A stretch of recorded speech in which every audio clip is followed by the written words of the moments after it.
Queridos, que satisfação poder estar com vocês nesse dia, poder retornar à casa da gente e na saudação dizer assim, ele é daqui, né? Por mais que já faz um bom tempo que nós já estamos em outro lugar, servindo e ministrando em outro lugar, mas poder voltar para casa e se sentir em casa com os irmãos aqui, embora muitos dos irmãos que estão hoje aqui não são da época em que a gente estava aqui, né? Porque foi no milênio passado que eu fui batizado aqui nessa igreja. Foi essa igreja que me recomendou para o seminário, assim como a Marivete, minha esposa também, que também foi batizada aqui. Nós começamos a nossa caminhada cristã aqui nessa igreja. E a gente, com muito carinho, né, tem essa possibilidade de sempre retornar e poder estar com vocês. E hoje celebrando também mais um aniversário, né, da igreja, 17 anos, quase chegando à maioridade, né, ano que vem chega nos 18, né, e nos alegramos com isso, por aquilo que Deus já fez através dessa igreja aqui nessa cidade. Antes de começar a mensagem, eu preciso entregar alguns abraços, né? Um deles do pastor Marcos Adriano Louveira, que é o diretor de relacionamentos da Convenção Batista Pioneira. Ele gostaria muito de poder estar com vocês, mas nesse período não dá para estar em todos os lugares. Ele manda um abraço muito grande para vocês. Um abraço também em nome da Primeira Igreja Batista de Juí, que é a igreja mãe dessa igreja e onde hoje estou servindo também como um dos pastores. Nós nos alegramos quando a gente olha para a história da igreja lá e pode ver as congregações que no decorrer do tempo foram se organizando, se tornando igrejas e, como o pastor Felipe disse, começando outras congregações, e assim o trabalho vai seguindo e novas igrejas vão surgindo também. E um abraço também de toda a turma lá da faculdade, onde estamos servindo hoje. É muito legal esse relacionamento muito próximo com essa igreja. Nós temos o pastor Felipe e a Adriana, os dois estudaram com a gente, os pastores anteriores de vocês também, tem estudantes lá dessa igreja. Então, uma alegria quando a gente pode ter esse vínculo, essa proximidade com a igreja aqui de São Miguel do Oeste também. Então, e pessoalmente também, né, os parabéns a vocês como igreja. O tema que nós vamos tratar hoje já está ali à frente. Quando me refiro à igreja e os parabéns à igreja, nós temos que entender que igreja, o que é a igreja, né? Não dá para personificar a igreja em si, ou não é esse templo. Igreja são vocês, somos nós, são os membros dessa igreja. Então, quando se diz parabéns à igreja, não é ao estatuto da igreja, não é ao templo, nada disso, é de vocês. São vocês que fazem a igreja existir e acontecer. Esse templo pode durar mais 100, 200 anos, mas se vocês não estiverem aqui, não existe igreja em São Miguel do Oeste. Da mesma forma como pode um dia não existir um templo, não ter um estatuto, não ter uma organização, mas se vocês estiverem, é uma igreja. E é a essa igreja, que é formada de pessoas, de gente como vocês, é que eu quero conversar um pouquinho nessa manhã com esse tema, cumprindo aquilo que nos foi confiado.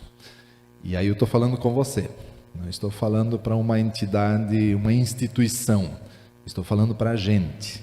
Qual é a missão que Deus nos deu e como é que nós estamos cumprindo aquilo que Ele confiou para cada um de nós? Eu quero propor para isso, deixa eu ver se eu consigo, acho que precisa ligar aqui, só um pouquinho, coloca a próxima imagem só com o texto, Mateus capítulo 24, dos versos 45 a 51. E aí o texto não está projetado ali, é apenas a passagem, então você pode abrir a sua Bíblia e nós vamos juntos ali dar uma olhada nesse texto apenas como ponto de partida e depois a gente vai meditar um pouquinho sobre essa missão que Deus nos tem dado aí. Mateus 24, versos 45 a 51. O texto diz assim: Quem é, pois, o servo fiel e sensato, a quem o seu senhor encarrega dos de sua casa, para lhes dar alimento no tempo devido? Feliz o servo a quem seu senhor encontrar fazendo assim quando voltar. Garanto-lhes que ele o encarregará de todos os seus bens. Mas suponham que esse servo seja mau e diga a si mesmo: meu senhor se demora. E então comece a bater em seus conservos e a comer e a beber com os beberrões. O senhor daquele servo virá num dia em que ele não o espera e numa hora que não sabe. Ele o punirá severamente. Ele dará lugar com os hipócritas, onde haverá choro e ranger de dentes. Esse texto ele vai servir apenas como ponto de partida para a nossa meditação. Mas a ideia é mais ou menos a seguinte: Deus nos colocou, nos deixou nesse mundo com uma missão a cumprir. E nós sabemos que um dia o Senhor Jesus vai voltar. A parábola que está aqui, ela deixa isso transparente. Um dia ele vai voltar e uma das coisas é ver como cada um de nós, como seus servos, cumprimos a tarefa que ele deixou para cada um de nós. E aí a pergunta é bem direta para cada um que está aqui: como é que nós temos cumprido, né? Vamos ver se agora, isso aqui. Como nós temos cumprido, ou como cumprir aquilo que Deus confiou a nós como seus servos? O que Deus espera de nós? O que Deus espera dessa igreja aqui em São Miguel do Oeste, que é formado de gente como vocês, é formado dessas pessoas? O que Ele espera de mim e de você que a gente faça e cumpra aqui nesse lugar? E aí eu quero compartilhar isso com algumas expressões aqui, né? Acho que eu não estou me acertando muito bem. Daniel, vamos fazer por comando de voz mesmo, né? É uma tecnologia já um pouco mais moderna, né? Em vez de só apertar um botãozinho, é comando de voz. Pode passar um slide à frente, né? A primeira recomendação que eu daria é a seguinte: aquilo que Deus confiou às nossas mãos para fazermos, faça com todas as suas forças. Faça com todas as suas forças. O texto de Eclesiastes 9, versículo 10, que está ali, diz assim: o que as suas mãos tiverem que fazer, que o façam com toda a sua força. Pois na sepultura para onde você vai não há atividade, nem planejamento, não há conhecimento e nem sabedoria. A parte final do texto ela é um pouco forte, né? Para a sepultura, para onde vai? Eu não estou desejando isso para ninguém, tá? Eu espero que isso aconteça daqui a uns 300 anos mais ou menos. Então nós temos muito tempo ainda para cumprir a nossa missão. Mas a ideia é mais ou menos o seguinte: às vezes a gente fica pensando assim, não, porque um dia eu vou fazer, um dia eu vou me envolver na igreja, um dia eu vou ajudar naquele ministério, um dia eu ainda vou ler a Bíblia, um dia eu ainda vou, né, sei lá, ler um livro a mais, pesquisar um pouco mais. Não adianta. Um dia vai acontecer o que está no final do versículo: para a sepultura, para onde vais. Aí não dá para mais fazer algumas coisas que a gente poderia e deveria estar fazendo agora.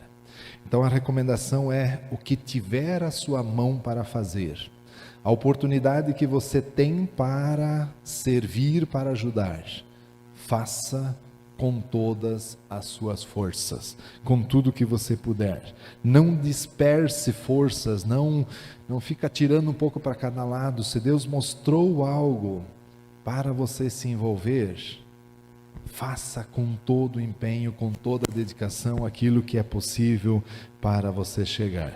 Pode ir mais um slide adiante. Tem um outro texto de Provérbios, e Provérbios é fantástico para isso. Provérbios capítulo 6, né? Vocês devem conhecer aquele texto da formiga, né? Que o autor de Provérbios diz lá assim: vai ter com a formiga. Ele usa até um adjetivo que eu não vou mencionar aqui, né? Mas considera seus caminhos, ser sábio, né? Essa formiga, mesmo não tendo chefe, nem oficial, nem comandante, no estio prepara o seu pão, na cega junta seu mantimento. Qual que é a ideia do texto? Em tempo, e isso é uma lição que a gente precisa aprender com esses bichinhos, né? Em tempo, ela faz o que precisa, para que no tempo difícil, ela tenha o mantimento que é necessário. Uma formiga não passa fome no inverno, porque no verão, quando era a hora de fazer o que precisava, ela fez. Ela guardou o mantimento, ela juntou o que precisava no ninho dela. E aí quando veio o tempo difícil, ela tinha o que precisava. Aí o autor de Provérbios olha para a gente e diz assim: vai aprender com a formiga, né? Aprende com ela como é que se faz. E isso que ela nem chefe, nem comandante, nem oficial ela tem. E ela sabe fazer essas coisas. Que a gente possa aprender a fazer o que precisamos com todas as nossas forças. E não ficar esperando assim, um dia, quem sabe, eu vou fazer, né? Tem crentes que estão há 300 anos esperando, né, o dia que ele vai ainda fazer. E acaba não fazendo. E aí vai chegar o dia da sepultura, como disse o primeiro texto que eu li com vocês, onde não haverá mais oportunidade. Então, o que tiver a mão para fazer, faça com todas as forças. Não perca a sua oportunidade. Pode passar mais um slide à frente. A outra recomendação que eu daria, que a missão que Deus nos deu, faça ela com fidelidade. Sim, faça isso com fidelidade. Seja exato naquilo para o qual Deus chamou você. Eu tenho certeza que para cada um de nós, Deus deu uma tarefa. Às vezes a gente acha assim, não, o pastor da igreja, né, o seminarista, né, o diácono, não. Para todos nós Ele deu alguma tarefa. Pode ser com o seu vizinho, pode ser com a sua família, pode ser com o colega do trabalho, pode ser num projeto social da igreja, pode ser no trabalho com os juniores, não sei. Mas alguma coisa Deus atribuiu para você. E quando Deus coloca alguma coisa para você, cumpra isso com fidelidade. Seja exato naquilo que Deus atribuiu para você. Outro versículo ali diz, de 1 Coríntios 4:2, Paulo diz assim: o que se requer desses encarregados é que sejam fiéis. Deus deu uma tarefa, seja fiel naquilo que Deus designou para você. Às vezes a gente quer fazer as tarefas dos outros, né? E dizer o que o outro deveria ter feito, como ele deve fazer, se eu estivesse no lugar dele eu faria melhor, né? E aí vai indo, e a gente esquece de fazer a tarefa que Deus deu para nós. O que se requer dos encarregados, né? A palavra que tem lá no original é os mordomos, né? Aquele que Deus colocou sobre o trabalho na sua obra. O que se requer deles é que sejam fiéis. Às vezes a gente tem a primeira preocupação em ser bem-sucedido. Porque o meu ministério é o melhor da igreja, porque lá onde é que eu ponho a mão a coisa funciona. Não, nossa primeira tarefa é ser fiéis naquilo que Deus confiou nas nossas mãos. Com fidelidade, o ministério vai ser bem-sucedido também, a tarefa vai ser bem-sucedida. Enquanto não houver fidelidade, não adianta eu focar no sucesso. O sucesso deixa que Deus dá. O que Ele espera de mim é fidelidade. Se Ele me atribuiu alguma coisa, seja exato, seja fiel naquilo que Ele nos deu. Pode mais um slide à frente. Quantas pessoas nesse mundo, no nosso meio, quase fazem o que deveriam e são inteiramente desqualificadas? Olha que interessante. A gente quase faz o que precisa e no fim das contas a gente vê que falhou no que deveria. O exemplo e a imagem que tem ali é do Jonas. Pode ir um adiante. Isso, né? Lembra o profeta Jonas? O homem de Deus lá no Antigo Testamento, que Deus deu uma tarefa para ele ir para Nínive e ali proclamar a mensagem, proclamar o arrependimento. E ele, ao invés de fazer da forma como ele deveria, o texto diz que a cidade tinha o tamanho de 3 dias para você percorrer ela. Ele faz um dia e já vai lá para um canto lá e começa a reclamar com Deus. E no final do livro a gente percebe que os ninivitas se converteram, mas a gente não sabe se o profeta, no fim das contas, se converte ou não, se ele se volta a Deus ou não, porque ele está lá reclamando com Deus no final das contas. Assim, tem muita gente que luta, faz, e no final, por quase ter feito, no final ele mesmo é desqualificado. O texto de Paulo, pode ir mais um slide à frente, o texto de Paulo em 1 Coríntios 9, 27, diz assim: mas esmurro o meu corpo e faço dele o meu escravo, para que depois de ter pregado aos outros, eu mesmo não venha a ser reprovado. E não é qualquer um que está dizendo, é o apóstolo Paulo dizendo isso. Ele diz, eu esmurro o meu corpo, eu faço dele um escravo, para que não tendo feito parte do ministério, no final eu mesmo vir a ser reprovado, desqualificado. E ele passa o tempo todo lutando por isso. É muito interessante quando você lê a carta de 2 Timóteo, que é a última carta dele, onde ele já está praticamente se despedindo, né? E aí ele diz assim: tragam os livros, especialmente os pergaminhos. Aí você diz assim: mas Paulo, tu não está na prisão, tu vai ser executado daqui a uns dias, você vai morrer. E ele quer o quê? Que tragam os livros e os pergaminhos. Ele quer estudar ainda, ele quer aprender mais um pouco. A gente chega a uma altura e diz: não, chega, já li a Bíblia de chega, já ouvi pregação de chega, para que ir na escola bíblica, para que, né? Aí você vê um Paulo, talvez um dos maiores líderes do cristianismo, chegando no final da vida dele, na prisão, quase sendo executado. Ele diz assim: traz os livros, especialmente os pergaminhos, que eram os escritos, né, lá do Antigo Testamento. Quero estudar ainda, eu preciso aprender mais alguma coisa, eu preciso crescer mais um pouco. Então aquilo que Deus colocou nas suas mãos a fazer, faça isso com fidelidade. Faça com fidelidade, porque é o que Deus espera de cada um de nós. Mais um pouco à frente. Faça com excelência. Não apenas com fidelidade, mas com excelência. Faça bem feito o que tiver de fazer. Sim, faça bem feito o que tiver de fazer. Pode mais um slide adiante. Pode até não ser perfeito. Geralmente a gente não consegue fazer as coisas da forma perfeita, mas tem que ser o melhor que você poderia fazer.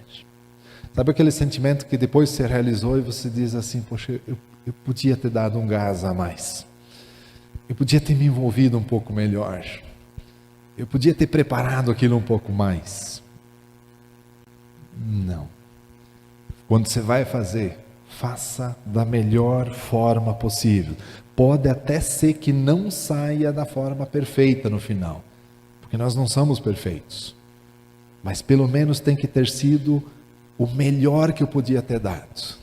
Se eu vou tocar um instrumento aqui, se eu vou cuidar de um junior lá no sábado à tarde, se eu vou me envolver lá no projeto de evangelismo, tem que ser da melhor forma que poderia ter sido feito isso. Tem que ser com excelência.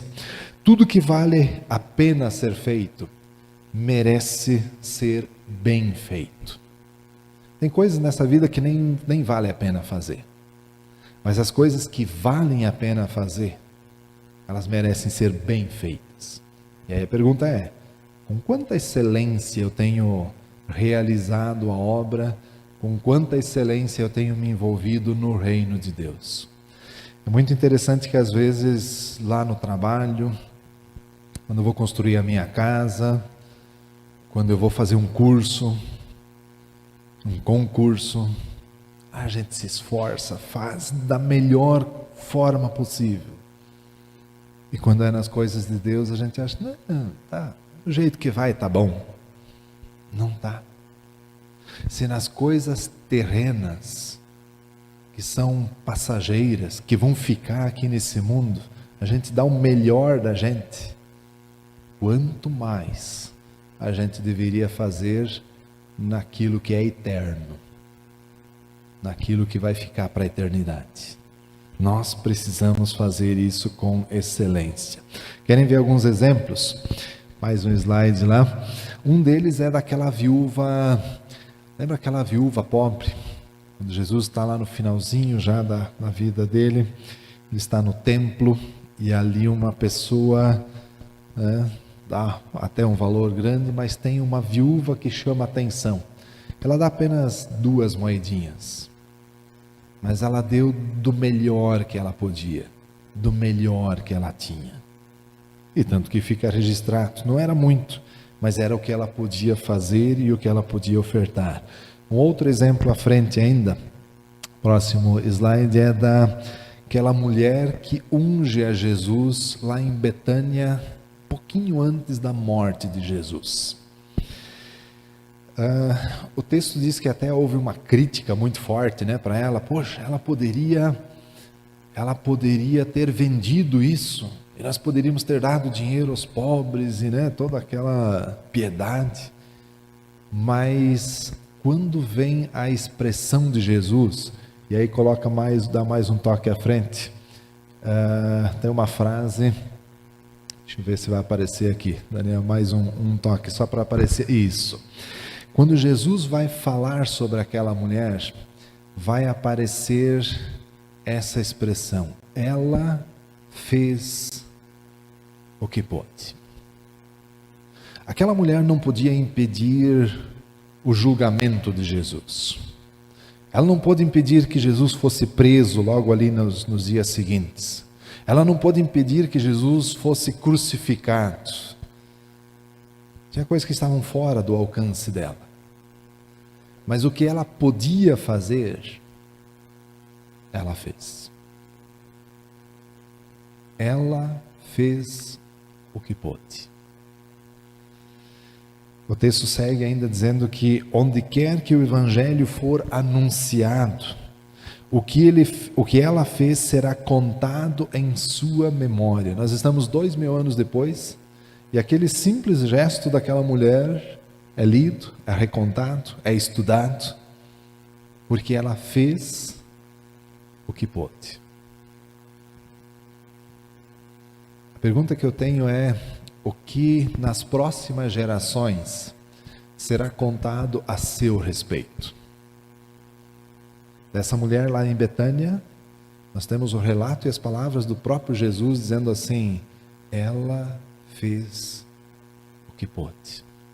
O que estava ao alcance dela fazer, ela fez. O que é que as gerações futuras contarão a seu respeito? O que as gerações futuras contarão a respeito dessa igreja e dessa geração dessa igreja? Eu vi antes as fotos passando no início, deu uma saudade do tempo que a gente não tinha um templo tão bonito aqui, era um salãozinho pequeno. Mas como é bom a gente poder olhar lá atrás e dizer assim: poxa, tinha um povo lá, fiel, um povo lá que estava fazendo a sua parte, e hoje faz parte da história. Tinha coisas boas que aquela geração fez, tinha coisas que aquela geração deixou de fazer. Mas o que quando essa igreja estiver comemorando 50 anos, 100 anos, o que vão olhar para trás, para a geração de vocês que estão hoje aqui, e o que vai se poder contar a respeito dessa geração? Essa mulher aqui de Betânia, ela fez o que ela pôde, o que nós temos feito. Mais um slide à frente ainda. Há uma frase muito conhecida que diz: Deus não escolhe os capacitados, mas capacita os escolhidos. Muito legal essa frase, né? A gente usa ela muito, até na área de chamado a gente utiliza. Eu concordo em parte com elas, mas eu tenho uma crise muito grande com a primeira parte da frase. Deixa eu aproveitar e fazer uma crítica a ela, né? Deus capacita os escolhidos, mas claro, eu trabalho em formação ministerial e eu vejo isso a toda semana, Deus trabalhando na vida de cada um deles. Mas a primeira parte, embora seja uma verdade, nem sempre é apenas isso. Deus não escolhe os capacitados. Às vezes a gente acha assim, se o cara é bom, né, aí manda ele fazer um vestibular lá para não sei, para o curso, né, top de linha lá, porque o cara é inteligente, o cara é bom. Aí se o cara não conseguiu passar nos melhores vestibulares, quem sabe a gente manda ele para o seminário, né? Vai que para pastor serve. Eu acho que isso não fecha. Eu acho que isso não combina com o que a Bíblia nos ensina. Deus escolhe, inclusive, aquelas pessoas com uma alta capacidade. Querem ver 2 exemplos? Coloca mais um slide à frente. Um desses homens é Moisés. Lembram Moisés? Moisés foi durante 40 anos instruído no Egito, nas maiores e melhores escolas do Egito. O livro de Atos depois vai relatar sobre isso. Em toda a ciência e sabedoria dos egípcios. É como se hoje fosse fazer um Harvard, mais ou menos, né? Top de linha. Depois Deus oportunizou ele fazer mais 40 anos de pós-graduação no deserto. E aí quando ele estava top de linha, Deus disse assim, agora eu tenho uma tarefa para ti. E a gente acha que Deus escolhe apenas os que não são capacitados. Não. Deus quer aquelas pessoas com alta capacidade, com conhecimento, com sabedoria na sua obra. E são esses que fazem, né, e que realizam também as grandes coisas. Mais um exemplo à frente, você pode colocar a imagem do outro. O apóstolo Paulo. Lembra o Paulo quando ele é chamado lá no caminho de Damasco? O cara tinha sido instruído aos pés de Gamaliel, ele era um perseguidor da igreja naquele momento. Mas antes disso, ele tinha sido instruído aos pés de Gamaliel, os melhores professores da época. Ele conhecia a língua grega, que era a língua conhecida no mundo todo da época. Conhecia filosofia, conhecia a cultura grega, tudo que era necessário. O cara tinha cidadania romana, que permitia com que ele chegasse em qualquer lugar do império. Era tipo um passaporte diplomático, quase isso, né? Onde ele quisesse chegar, ele podia ir. Aí Deus olha para esse cara, altamente capacitado, e diz assim, é você que eu quero. Não que ele não possa pegar um Pedro, que era uma pessoa simples, mas ele também quer as pessoas altamente capacitadas para trabalhar no seu reino também. Por quê? Porque todos nós precisamos trabalhar com excelência no reino de Deus. Use a habilidade que Deus lhe deu. Eu tenho certeza que Deus te deu habilidades. Use isso no reino de Deus. Há um livro chamado Igreja com Propósitos, acho que é esse, se eu não estou enganado, onde o autor diz assim, Deus não acrescenta por acaso pessoas na igreja. Eu vou repetir, Deus não acrescenta por acaso pessoas na igreja. Então se você é um médico, pergunta o que Deus quer com um médico dentro da igreja. Se você é um professor, o que Ele quer com um professor dentro da igreja? Não, mas eu estudei advocacia. O que Deus quer com um advogado dentro de uma igreja? O que Deus quer com um engenheiro dentro da igreja? O que Deus quer com um assistente social dentro da igreja? E aí vai. Eu não sei qual a sua área, qual a sua formação, qual a sua habilidade, mas a pergunta é, o que Deus quer com alguém como eu dentro da igreja? Onde Ele pode me usar? De que forma eu posso me envolver com aquilo que eu sei fazer? Deus não deu por acaso as habilidades que você tem. Deus tem um propósito para isso. E Ele quer que você use isso com excelência dentro da igreja. Pode ir mais um slide adiante. A minha última recomendação é: o que você tem a fazer dentro do reino, faça para a glória de Deus. O texto de 1 Coríntios 10, 31 diz assim: assim quer vocês comam, bebam ou façam qualquer outra coisa, façam tudo para a glória de Deus. O texto usa coisas tão rotineiras, tão triviais, né? Quer vocês comam, bebam, né? A gente faz isso todo dia, né? Alguns até fazem o dia todo, né?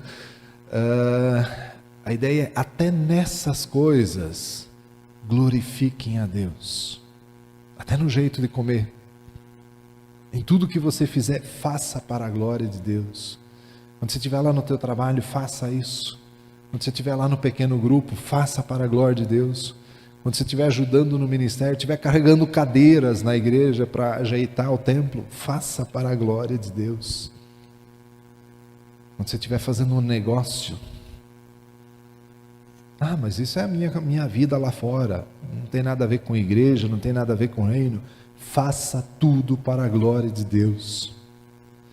Porque às vezes tem uma pessoa que não conhece o Evangelho, que por um simples gesto que você faz, ele vai ser tocado pela palavra. Vou contar uma experiência que eu tive alguns dias atrás. Nós estávamos indo a Porto Alegre, de Juí a Porto Alegre, para uma consulta da minha esposa. Aí tem no caminho aquelas tendas de beira de estrada, né? Que tem aquelas cucas, minha de figo, né? E tudo que você consegue imaginar, né? A gente parou lá para comprar algumas coisas. E aí, quando a gente foi fazer o pagamento, deu exatamente R$100, né? Dificilmente você consegue acertar um número redondo, mas deu isso, né? Paguei, passei o cartão, passei a senha, né? Fomos adiante. Depois, quando fui fazer o controlezinho, eu sou meio enjoado nisso, né? Eu percebi que o cara tinha digitado, ao invés de R$100, ele botou R$10.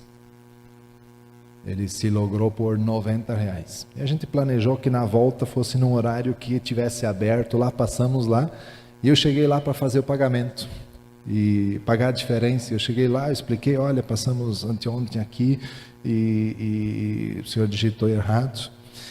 E sabe quando o cara trava? O cara ficou meio assim, sem reação, tipo, o que eu faço? Eu tive que dizer assim, alcançar o cartão de novo para dizer assim: eu vim pagar a diferença. Ele não entendeu. E depois ele disse assim: as pessoas voltam aqui quando elas foram logradas, quando elas pagaram a mais, mas elas não voltam aqui quando pagaram a menos e querem pagar a diferença. E aí, depois que eu estava digitando a senha lá de novo, ele abriu um sorriso assim e disse: o Brasil ainda tem jeito. Eu disse: tem. Mas percebe como uma coisa simples, rotineira, que deveria ser o óbvio que qualquer um deveria fazer, para aquela pessoa ele literalmente travou. Ele não conseguiu processar, tipo assim: o que eu faço agora? Eu tive que dizer assim: eu vim para pagar o restante. Qualquer coisa que nós fizermos lá no dia a dia da nossa vida tem que ser feita para a glória de Deus. Mais um slide adiante ainda. Texto de 2 Coríntios 4, 7 diz assim: temos este tesouro em vasos de barro, para mostrar que esse poder que tudo excede provém de Deus e não de nós. A ideia é mais ou menos o seguinte: no final, quando você tiver feito tudo certinho, tudo da melhor forma possível, tudo com excelência, tudo com todas as forças que você tinha, lembra que o poder que a tudo excede vem de Deus e não de nós.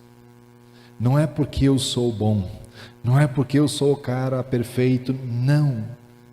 É para a glória de Deus. É para a glória de Deus, para que o seu reino seja glorificado aqui nesse mundo. É para isso que nós estamos aqui. Último slide. Deus tem uma missão para você nesse mundo. Não sei qual é. Mas aquilo que você tem a fazer aqui, faça com todas as forças que você tem. Qualquer coisa menos do que isso não está bom. Faça com todas as forças. Faça com fidelidade. Exatamente aquilo que Deus lhe pediu. Faça com excelência. A gente se aperfeiçoa e faz tudo com excelência quando é para fora, quando é para nós mesmos. Lá no trabalho a gente faz um curso a mais, porque aí vai, né? Por que eu não faço isso no reino também? E no final de tudo, faça para a glória de Deus. Não é para nós, não é para o pastor da igreja, não é para a diretoria, não, é para Deus que eu estou fazendo. Então faça para a glória de Deus. Que assim como aquela mulher lá de Betânia, o relato, o testemunho a respeito dela foi dito, ela fez o que pôde. Eu possa continuar voltando aqui para São Miguel e ouvindo das grandes coisas que Deus está fazendo através dessa igreja.